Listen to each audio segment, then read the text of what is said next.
Physical education. Physical education is an integral part of the education program purposely to promote the optimum development of an individual, physically, socially, emotionally, and mentally through total movement in the performance of properly selected physical activities. By Andin 2002.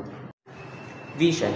Center of Inclusive Education in Building Discipline and Good Character for God and Humanity.